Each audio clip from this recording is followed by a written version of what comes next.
Bonjour à vous toutes et tous, ici 6 épisodes où Alexandra nous dit la vérité sur le Covid-19. C'est très intéressant et là j'ai mis tous les épisodes et la vérité est là.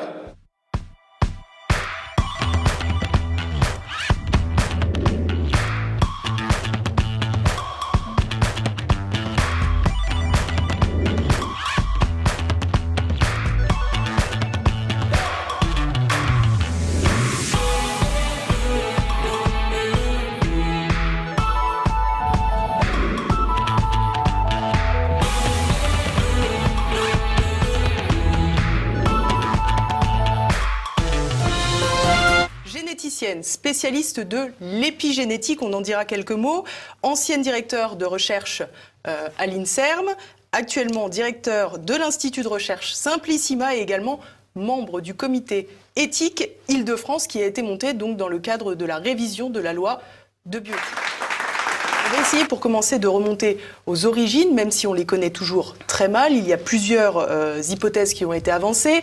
L'hypothèse du fameux pangolin, l'hypothèse de la chauve-souris, l'hypothèse également du laboratoire qui est situé donc à Wuhan, là où on a situé le centre du départ de l'épidémie, qui était aussi très proche de ce fameux marché aux poissons qu'on a ciblé. Alors pour commencer, on va y aller petit à petit. Que fait-on dans un labo P4, le fameux labo P4 de Wuhan? À quoi sert un labo P4? J'aime pas les acronymes, vous le savez. Donc ces laboratoires qu'on appelle P3, P4 sont des laboratoires dont le niveau de précaution, de sécurité va être croissant en fonction du nombre. C'est-à-dire plus le nombre est élevé, c'est-à-dire le P4 étant le plus élevé, plus les précautions, les systèmes de sécurité pour les personnes qui travaillent dans le laboratoire vont être élevées. Voilà, donc ça c'est... Et évidemment, on imagine que c'est en correspondance avec le matériel qui est manipulé, le matériel génétique, virologique. Le but étant de limiter la dangerosité des expériences qui y sont faites pour ceux qui travaillent dans ces enceintes-là.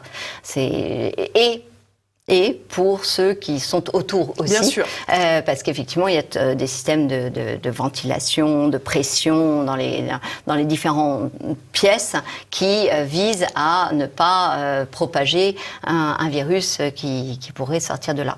Voilà. Après, toute enceinte, tout château fort a des failles qui sont des failles humaines. Et il n'existe pas de château fort inviolable. Et on a vu l'expérience après avoir critiqué le laboratoire P4 de Wuhan en France, à Lyon, où en fait un SDF a été retrouvé à l'intérieur de l'enceinte parce qu'il y avait trouvé un certain refuge où il était plus au calme. Il était parvenu en tous les cas à y pénétrer. Alors, si on prend l'hypothèse pangolin-chauve-souris, c'est ce qu'on appelle la zoonose, la progression entre guillemets du virus qui peut passer de l'animal à l'humain. On sait que ça existe, c'est possible. Oui, oui, absolument. C'est un virus. Le coronavirus fait partie de ces virus dont on a vu qu'il pouvait passer de l'homme, du chameau à l'homme, du chat à l'homme. Et globalement, il circule beaucoup, par exemple, chez la chauve-souris, chez le furet, et puis aussi le fameux petit pangolin. Voilà. Alors, il a eu bon dos, le pangolin. On a vu aussi qu'il y avait d'autres théories, d'autres hypothèses. C'est d'ailleurs ce qu'a mis en avant le professeur Montagnier. On en a beaucoup parlé, plus du tout. C'est l'hypothèse d'une manipulation génétique. Alors, on imagine bien que dans ce type de laboratoire de haute sécurité, je vais essayer d'éviter les acronymes, moi aussi, on y manipule notamment des vaccins dangereux, évidemment. Est-il donc possible d'imaginer, là encore on imagine, est-il du domaine du possible que le Covid-19 soit issu d'une manipulation génétique? Alors, tout d'abord, Élise, je vous trouve bien curieuse. Parce que les scientifiques, on a l'impression qu'on a complètement déserté ce niveau-là d'investigation, que pourtant Didier Sicard disait il est très important que nous ayons une piste à peu près solide sur l'origine de ce virus. Alors ça, c'est tombé complètement aux oubliettes. Et donc, je suis très contente que vous en reparliez, parce que je pense que c'est important, parce que aujourd'hui, je n'ai pas la réponse à vos questions. Quelle est l'origine de ce fameux virus? Première hypothèse, celle d'une survenue naturelle de mutation dans un coronavirus qui aurait évolué et qui aurait donné ce fameux SRAS-CoV-2. Ça, c'est une première hypothèse et qui aurait donc infecté des animaux et qui serait passé à l'homme. Deuxième possibilité, quand on regarde la séquence du génome de ce virus, on est immédiatement interpellé par l'existence de petites séquences qui sont un petit peu comme des petites signatures d'autres séquences qu'on connaît par ailleurs et qui confèrent des fonctions, qui donnent la possibilité à la machinerie des cellules de faire des choses avec ce fameux virus. Parce qu'un virus, c'est pas un être vivant. S'il est tout seul et qu'il bouge pas, il n'est pas capable de se répliquer. Il a besoin de vous infecter pour pouvoir être répliqué. Donc, il a besoin de votre machinerie cellulaire. Et là, ce qui est intéressant avec le SRAS-CoV-2, c'est que l'existence, il y a une petite séquence, pour moi, entre S1 et S2, qui est unique au SRAS-CoV-2. Dans l'alignement qui peut être fait sur tous les coronavirus dans toutes les espèces animales et humaines donc on pourrait se dire c'est arrivé par hasard, c'est un nouveau virus. D'abord il est arrivé très miraculeusement à la jonction de deux segments de protéines S1 S2. Donc là, c'est déjà l'endroit est quand même particulier. Pourquoi? Parce qu'en fait, c'est entre deux messages. Et donc, si jamais je donne une fonction entre ces deux messages, je vais pouvoir, par exemple, faire une coupure, ce qui est le cas, qui, du coup, donne à la capacité... Coupure tombe bien. La coupure tombe bien. Voilà, la mutation est opportune. Et qui plus est, à la limite, on pourrait se dire c'est par hasard, c'est tombé dedans. Mais l'autre chose qui est vraiment étonnant si on pense à une évolution naturelle, c'est qu'elle donne une fonction chez l'homme d'être reconnu par la machinerie humaine et justement, du coup, d'être possiblement répliqué. Voilà.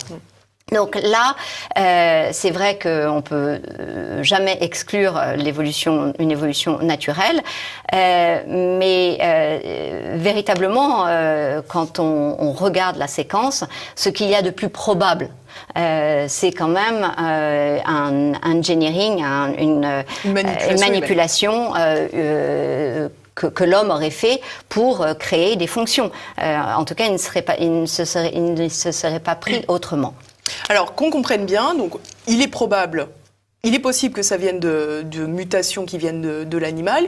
Il est aussi probable, voire plus probable, que ce soit issu d'une manipulation humaine. Pour autant, cela ne signifie pas que la manipulation humaine avait pour but de créer une pandémie mondiale, comprenons-nous bien. C'est exactement cela, et c'est pour ça que j'aime pas trop parler de l'origine du virus, puisque on est encore au stade de supputation, et que des façons de sortir d'un virus, elles peuvent être quand même multiples, même dans des laboratoires P4, parce que, encore une fois, l'erreur est humaine, et nous l'avons vu à Lyon. Et quand on arrive à avoir un SDF à l'intérieur d'un laboratoire, on peut imaginer qu'un virus se faufile à l'extérieur. Une étudiante, peut-être en phase en doctorante ou autre, ou même quelqu'un de plus expérimenté, fatigué, des erreurs peuvent être commises et je peux vous dire que des animaux génétiquement modifiés sont sortis de nos enceintes de laboratoire alors même qu'on avait des enceintes qui devaient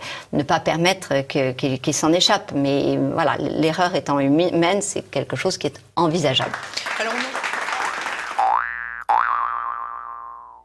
jeté beaucoup de discrédit sur la Chine dans cette pandémie, en les accusant justement de ne pas faire preuve de suffisamment de précautions dans le laboratoire. Alors vous voyez, on voit avec votre exemple à Lyon que visiblement on pourrait se faire les mêmes critiques en France. Quel est le regard que vous portez justement sur la Chine, qui je crois va multiplier ses laboratoires sur son territoire? Oui, alors ça c'est... Alors le regard sur la Chine, c'est que déjà les scientifiques chinois et les dits experts n'ont pas joué le jeu. N'ont pas joué le jeu de la transparence, ont indiqué des chiffres qu'aujourd'hui on sait qu'ils ne pouvaient pas être vrais. À nouveau, personne n'en parle sur le fait que quand même on a eu une fausse communication de la Chine. Et c'est ces mêmes experts qui, lorsque le virus arrive en Europe, en Italie, arrivent immédiatement au chevet des Italiens en disant rassurez-vous, nous savons gérer. Donc première chose, déjà, vous ne faites aucune autopsie. Alors ça c'est curieux parce qu'effectivement lorsqu'un nouveau virus arrive qu'on ne connaît pas et qu'on ne sait pas quelle est la menace en fait, mais qu'on a le premier patient qui meurt du virus, on se dit oula, donc ça peut faire mourir les gens, donc logiquement on va mettre en place un protocole d'autopsie complète des patients en prenant toutes les précautions nécessaires. Mais sauf que là ils se sont fait véritablement, je vais utiliser un gros mot, enfumer et non, je vois pas d'autres mots possible, et ils ont obtempéré à ces recommandations qui leur étaient de surtout pas faire d'autopsie. C'est bien regrettable parce que on aurait dans la prise en charge évité beaucoup de morts, notamment en France, parce que on aurait compris pourquoi les patients suffoquaient. On n'aurait pas tout mis la charge au niveau pulmonaire, mais compris qu'en fait c'était vasculaire et que il fallait apporter toute une réflexion anticoagulante, ce qui nous a été dit de surtout pas faire aussi.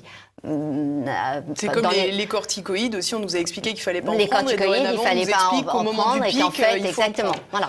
Donc on a vraiment, c'est assez intéressant parce que finalement toutes les solutions qui auraient permis quand même de réduire la mortalité, il y a eu dans les réseaux sociaux, etc., toute une abondance de communication en disant surtout vous prenez pas d'aspirine, d'ibuprofène. Alors l'aspirine, il faut se demander si en fait il n'était pas judicieux de prendre de l'aspirine de fait dans les buts de l'infection. Donc voilà, donc c'est quand même voilà, et puis surtout la gravité de n'avoir attendu que je crois que c'est à peu près mars pour réaliser les premières autopsies et se rendre compte de la façon dont nous avions, dont la façon d'agir du virus et du coup la prise en charge médicale qui devait être du coup définie par rapport à ces autopsies. Donc ça, c'est encore un scandale dont je crois personne n'a parlé, ou enfin ça semble pas grave, alors qu'encore une fois, quand un nouveau virus arrive, tout de suite on dit, bon, vu que la salle d'attente est pleine, je vais regarder d'abord de quoi le patient est décédé. Et...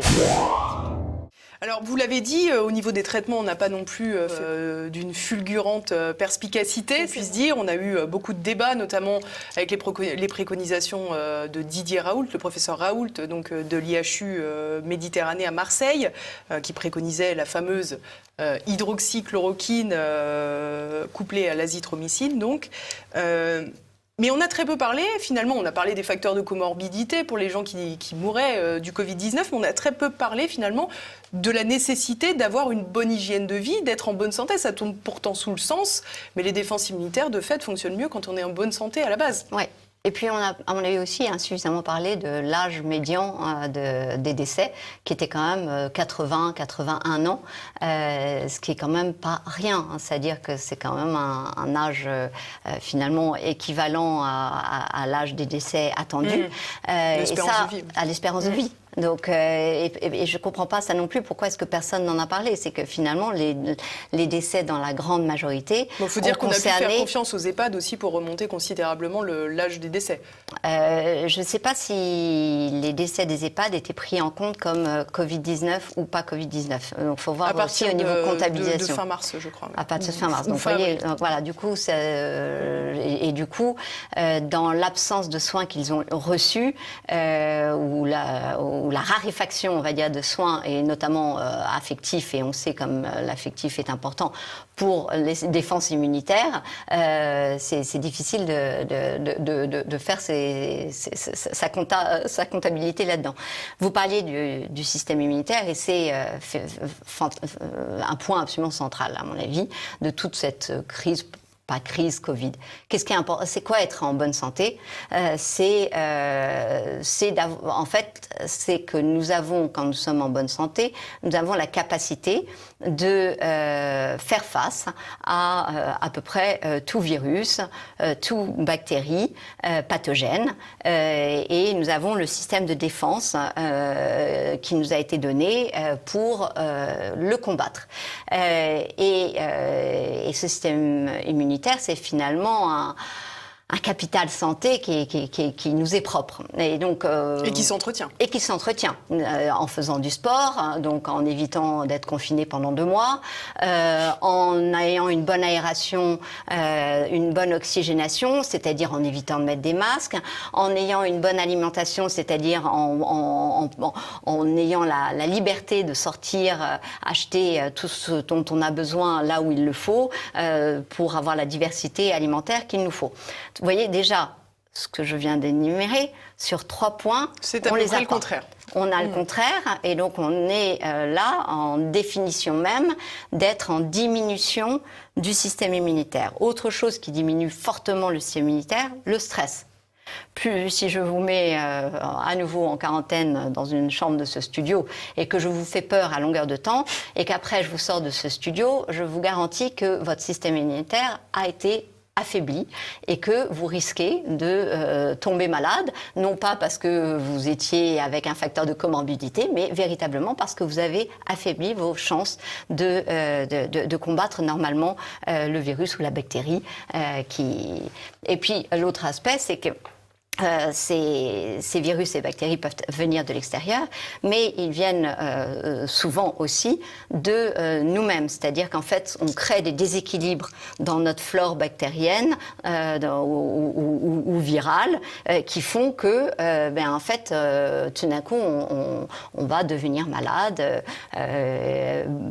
Alors, Alzheimer a même une piste de cette petite bactérie qui est déséquilibrée au niveau de la bouche et qui, du coup, monte dans le cerveau. Donc, vous voyez l'importance d'une bonne aération de la bouche pour éviter ces déséquilibres qui peuvent se créer et éviter des Alzheimer, des diabètes et autres maladies qu'on nous dit chroniques.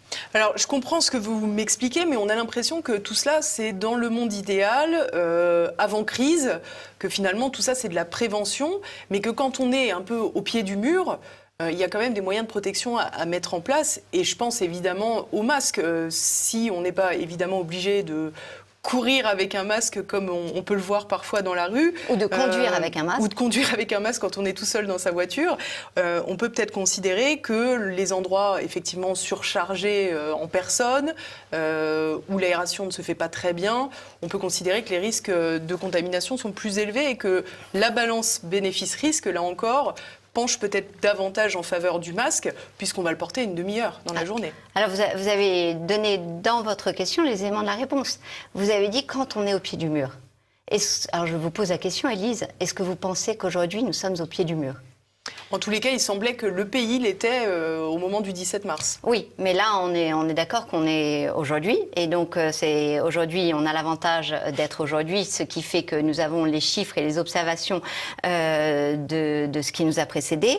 Et donc, nous avons un petit peu plus de vision sur la prise en charge médicamenteuse qui finalement, où on voit que le cocktail d'un macrolide, d'une antibiotique macrolide de type azithromycine, de zinc et pourquoi pas, pour dire un gros mot, de plaquenil, a quand même un effet notable sur les patients lorsqu'il est donné au début de l'infection. Donc, Aujourd'hui, ça veut dire quoi? Ça veut dire qu'on sait quand même globalement traiter les cas de Covid. Deuxièmement, qu'il y a une raréfaction des cas de Covid, même si par les tests, on en diagnostique de plus en plus. Il ne faut pas faire l'erreur de penser que nous sommes toujours dans une épidémie.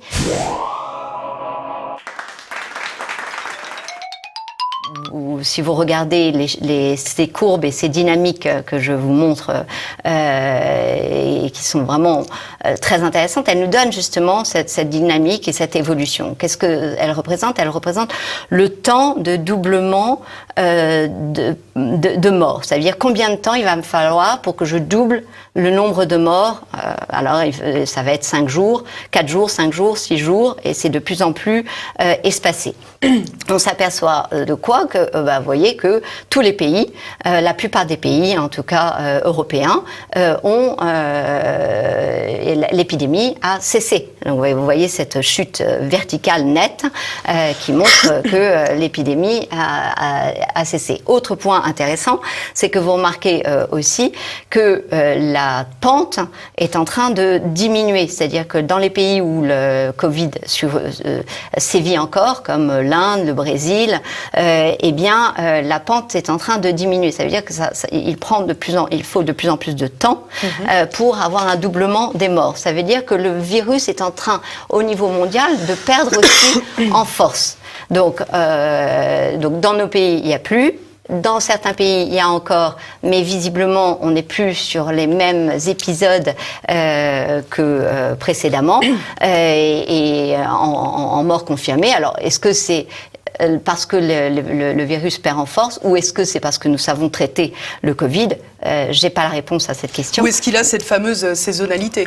Où est-ce qu'il a cette fameuse... alors, saisonnalité, j'ai pas vu. C'est peut-être pas le mot adéquat. Voilà, pour moi, saisonnalité, je l'ai entendu dans les médias. Je me suis dit, mais d'où est-ce que ça sort? Parce que ce qui a été montré, c'est depuis le début, par des différents articles et différentes méthodologies, donc c'est de façon intéressante, pour une fois consensuelle, c'est qu'il y avait un effet de la température sur la phase le début de l'infection du virus dans une population. Autrement dit, on a là une explication au fait que dans l'hémisphère sud, globalement, alors qu'on était en plein été, finalement, quand l'infection est arrivée, donc avec des températures très élevées, eh bien, le virus a occasionné beaucoup moins de morts. Et ce n'est pas le système hospitalier, ce n'est pas, mais c'est véritablement l'effet température dont l'Australie, la Nouvelle-Zélande, certains pays les îles Maurice, la Réunion, ont bénéficié. Après, à Mayotte, il s'est passé quelque chose d'intéressant. Ils ont confiné. Alors ça, c'est très intéressant parce que du coup, ça a créé beaucoup plus de morts qu'il n'y aurait dû en avoir. Pourquoi? Parce que lorsque vous êtes confiné sous une tôle ondulée dans une case et que vous n'avez plus le droit de sortir, bien effectivement, là, vous diminuez fortement vos résistances et votre... Confiné en sauna, oui. Ouais, confiné en sauna, ça n'a jamais été bon. Donc c'est un mode de vie où on est habitué à sortir. Ça m'amène à quoi? Ça m'amène au fait que sur cette gestion de crise, je ne comprends pas d'abord pourquoi on en fait autant alors qu'on peut raisonnablement se mettre à douter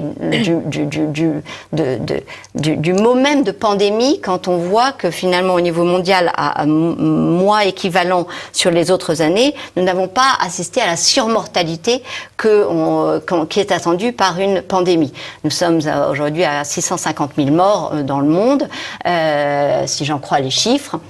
On peut penser aussi que le confinement qui a été pratiqué assez généralement a évité d'autres morts. Je pense ça, pour le coup, aux accidents de la route, basiquement, etc. Oui, ça, vous avez raison. Vous avez raison que pendant longtemps, mais je pense aussi qu'il y a eu une surmortalité pour le coup, et ça on le sait. Pour les chroniques, les maladies chroniques. Maladies vasculaires, beaucoup d'arrêts cardiaques, parce que justement, ou de cancer, parce qu'ils n'osaient plus se faire traiter. Ils n'osaient plus aller à l'hôpital.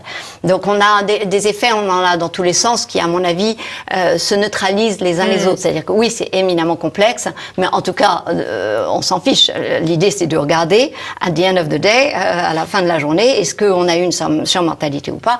Elle n'est pas notable. Donc voilà.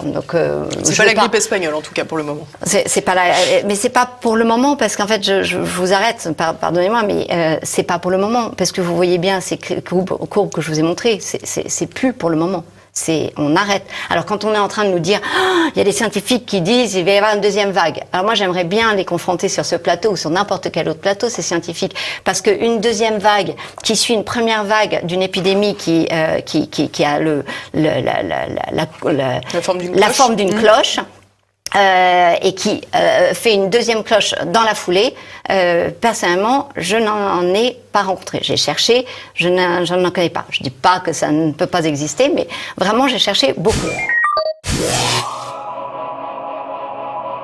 En fait, ce qui existe en revanche, c'est que à des temps espacés, il puisse arriver d'avoir une autre petite courbe. Et en général, ces courbes-là, sont des courbes bien moins importantes que précédemment et beaucoup plus limitées en géographie que les premières courbes. Donc, il faut arrêter avec cette idée de deuxième vague. Et donc, ce qui veut dire que quelle est l'indication face à tout ce que je vous ai dit, de mettre un masque à une population qui a déjà eu son système immunitaire affaibli pour les raisons que je vous ai citées, notamment de ne pas finalement rencontrer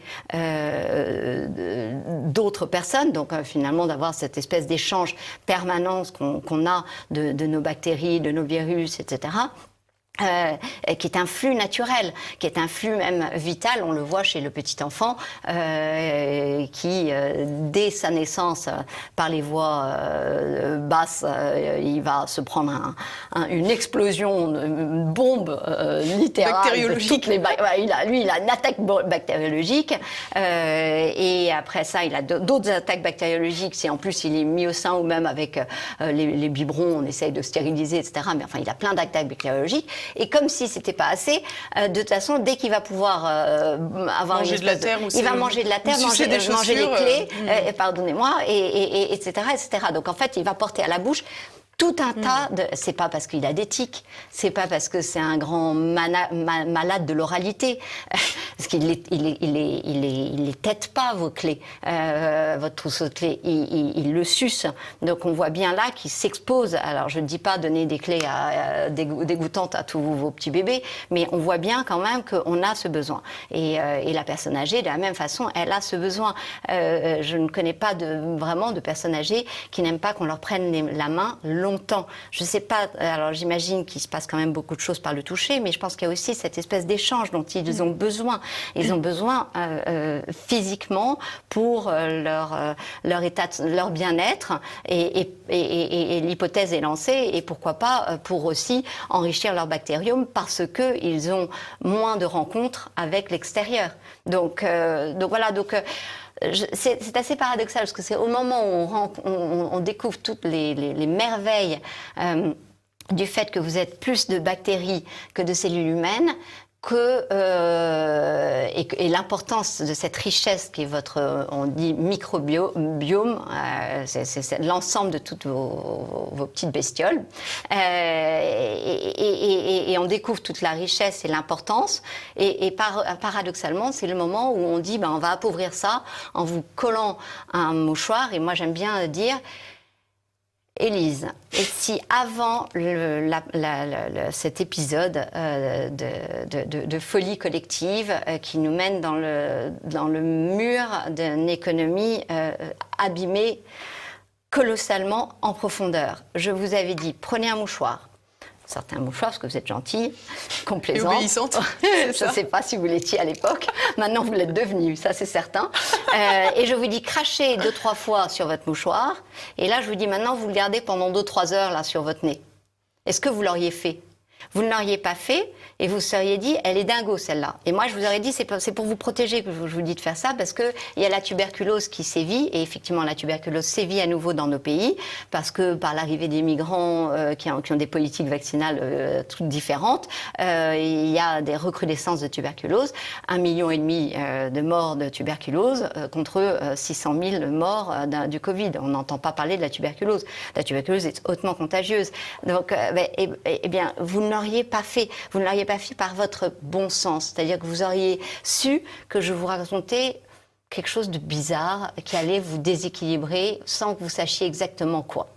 Et voilà, et en fait, ça appelle à votre bon sens, c'est-à-dire qu'effectivement, les petites mailles des masques qu'on utilise, d'ailleurs, il est bien marqué sur chaque boîte de masque qu'elles ne protègent pas du tout du Covid.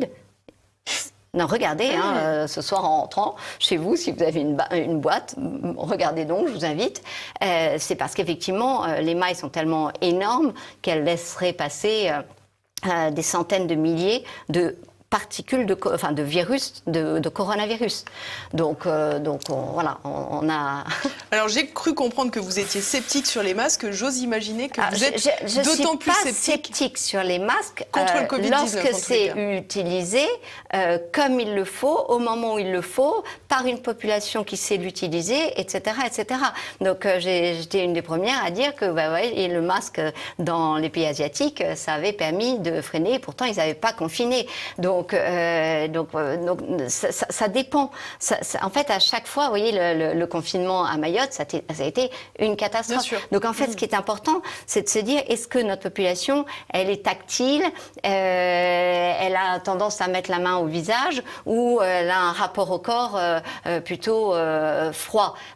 Nous sommes des latins, et donc nous portons nos mains au visage parce que nous parlons avec nos mains, et du coup nous touchons tout le temps notre masque, et donc quand nous touchons notre masque, nous faisons un espèce de bouillon de toutes nos mauvaises bactéries et virus que nous avons exhalés, qui auraient dû être dilués dans l'air et qui sont là concentrés et que je vous colle partout sur le plateau. Donc moi, j'appelle juste à un usage intelligent de chaque objet. Donc je ne suis ni un anti-vax, ni un anti-masque. Je suis pour une évaluation des moyens adaptés et tenant compte de la culture et de la façon de vivre des gens. Et de la situation présente. Et de la situation, évidemment. Du climat, de la température, de tout un tas de choses. Alors parlons, vous l'avez déjà sous-entendu, parlons évidemment de la question vaccinale, puisqu'on voit qu'aujourd'hui, il y a de plus en plus de vaccins qui viennent tout juste de naître, alors que l'épidémie de Covid-19 finalement a fait naître un virus qu'on ne connaissait pas il y a 6 mois. On a déjà des vaccins qui commencent à circuler et qui commencent à être testés. Il y en a au Brésil, il y en a également en Afrique du Sud. Quel regard portez-vous là-dessus ? Un regard terrifié. Terrifiée pour plusieurs raisons. Elles sont nombreuses, les raisons. Je vais essayer de mettre de l'ordre dans la foultitude de raisons. Alors, il y a peut-être un premier aspect par lequel j'aurais dû commencer, si je peux me permettre. C'est une étude dont vous m'avez parlé notamment avant de commencer cet entretien, qui mettait en avant la question du vaccin contre la grippe notamment, mais aussi contre la méningite, oui, dans certains secteurs de l'Italie qui laissent transparaître des éléments troublants. Oui. Et je pense que c'est toujours intéressant d'essayer d'avoir des hypothèses sur tout. Donc l'hypothèse sur l'histoire, l'origine du virus, vous l'avez traité, mais l'hypothèse concernant la surmortalité dans le fait qu'une région du nord de l'Italie, qui est une région hautement avancée sur le plan, enfin est très comparable, on va dire, à une ville comme Paris, et on compte les 2/3 des décès de toute l'Italie. Donc là, c'est vrai que ça doit alerter. Alors, est-ce que c'est la pollution? Est-ce que c'est parce qu'ils sont plus âgés dans cette région-là que dans d'autres régions? En fait, tout cela coexiste. Hein, quand je vous dis est-ce que il y a une surpollution, ils sont plus âgés. C'est la zone de Bergame, est-ce que si je ne me trompe pas. C'est la zone de Bergame. Est-ce que c'est parce que ils ont des origines ethniques particulières, étrusques, avec des facteurs de coagulation, des haplotypes différents? Ça existe aussi. Est-ce que il y a un lien lorsqu'on a, en fait, ce qui m'a mis la puce à l'oreille, c'est quand on a parlé du lorage cytokinique. Lorage cytokinique, c'est un bien grand mot pour dire qu'en fait, il y a le système immunitaire part en explosion, exactement, et on arrive à un orage cytokinique, typiquement quand on fait une interférence virale. C'est quoi une interférence virale? C'est que il y a des virus ou des bouts de virus qui vont se rencontrer au sein d'un même organisme. Et là, il y a une espèce de phénomène d'amplification, un peu comme l'inflammation est délétère. Et bien là, peut être délétère parce qu'elle fait aussi partie du processus de cicatrisation. C'est cette inflammation, amplification de la réponse peut être délétère. Et donc en fait, c'est Italiens du Nord.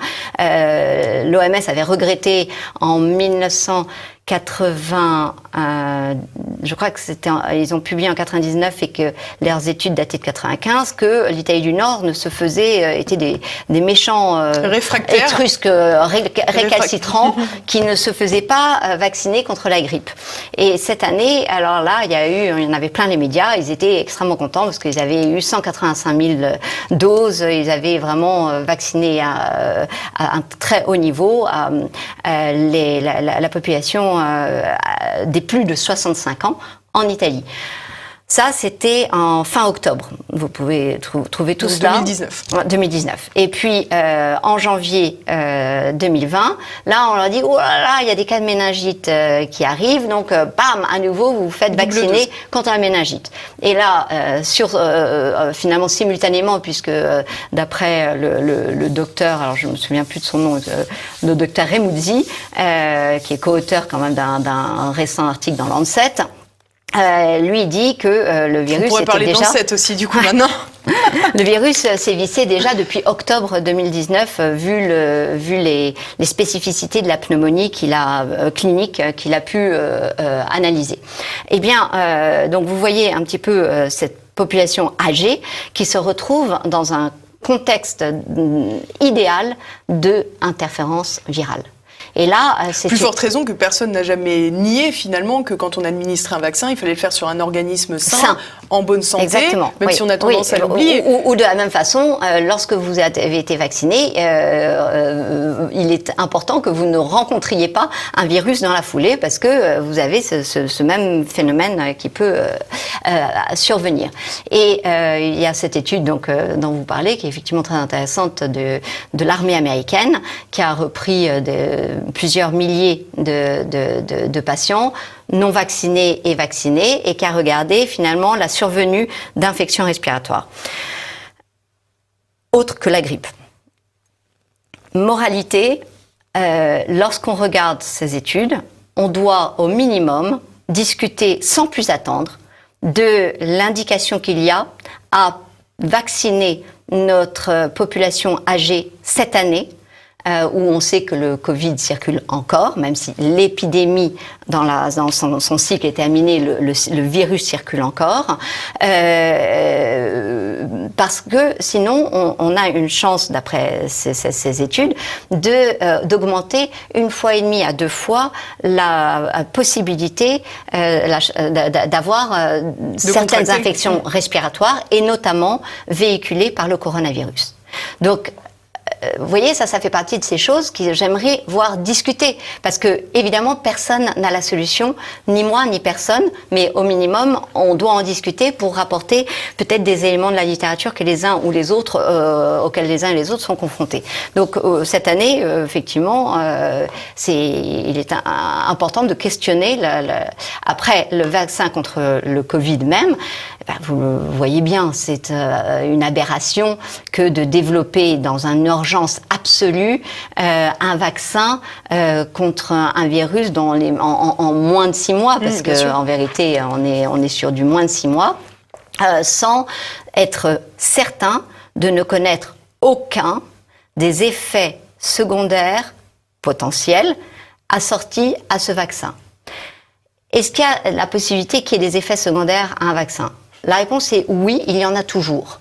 C'est d'ailleurs pour ça que vous avez une réponse vaccinale, immunitaire. Il y en a toujours. Donc, il ne faut pas dire que c'est neutre sur un organisme. C'est pas le but, d'ailleurs. C'est pas le but. Et d'ailleurs, ça ne le fait pas. D'ailleurs, certaines fois, vous allez de la fièvre. Certaines fois, vous allez avoir des nausées, des vomissements, des crises d'épilepsie. Différents aspects que l'OMS décrit formidablement dans toutes ses mises en garde sur les vaccins.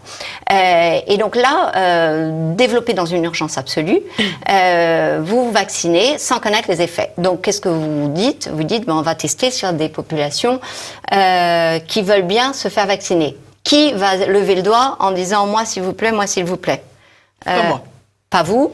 Et a priori, pas beaucoup de pays. Et donc, l'horreur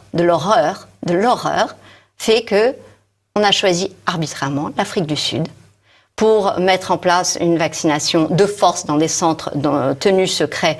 Et donc, il y a des mouvements d'étudiants qui s'insurgent, mais qui sont évidemment réprimés, pour dire, mais pour dénoncer le fait qu'ils sont véritablement utilisés comme des cobayes. Et il n'y a pas d'autre façon de traiter l'affaire, puisque, effectivement, on ne connaît pas l'historique sur ce vaccin. Alors, l'habillage est de dire, on va sauver, justement, pour une fois, on va leur donner accès en priorité à la science occidentale. Alors là, c'est d'une hypocrisie qui me fait vomir, pardonnez-moi, mais c'est épouvantable. C'est d'un cynisme mercantile effroyable, et je retiens mes mots, parce qu'effectivement, voilà, je me sens un de ces Sud-Africains à qui j'ai rien demandé et on est en train de me faire ça. Qu'est-ce qui se passe en Afrique du Sud ?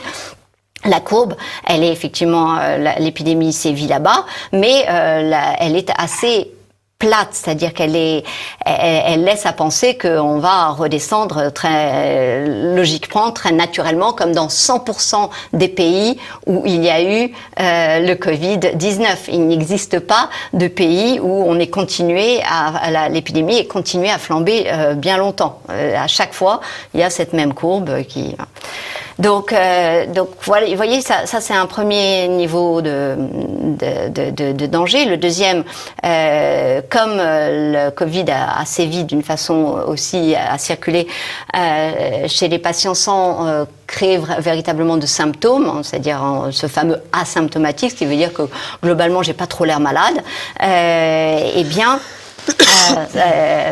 pas de souci, vous pouvez me tousser dessus. Non, je me permettrai pas. Mais j'ai pas le Covid. Non, je crois pas. Mais, par rapport à la fameuse, je suis en bonne santé. Non, mais voilà. On va faire des soirées pyjama tous. Exactement, pyjama party.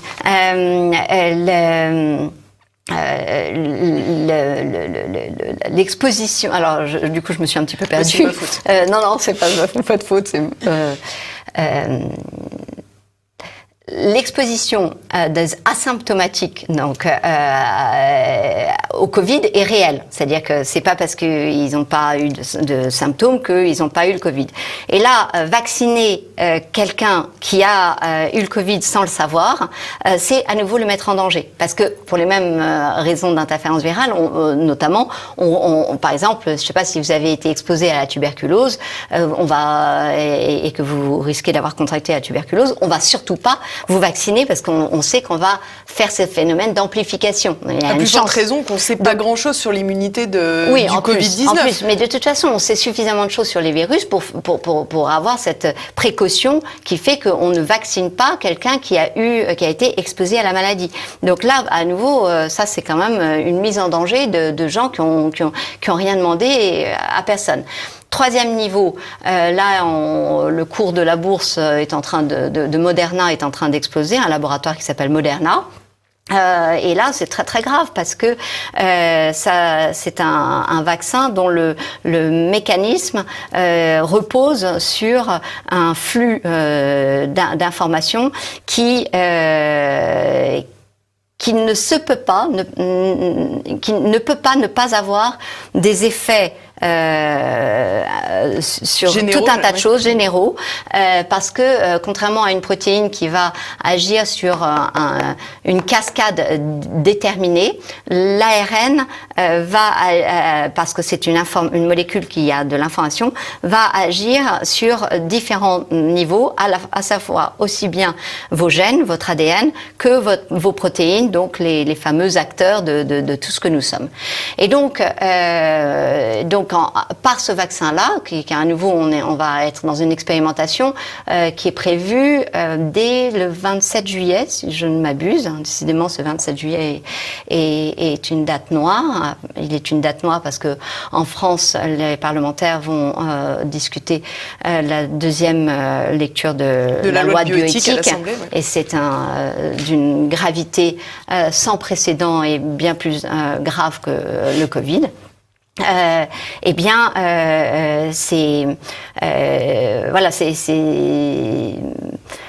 nouveau, je me suis perdue, mais parce qu'effectivement, ces techniques de Moderna, de vaccination, vont vous changer. C'est obligatoire, vont vous changer une incidence globale sur tout patrimoine sur génétique, vous-même. finalement. Voilà, exactement, des répercussions sur ce que vous êtes.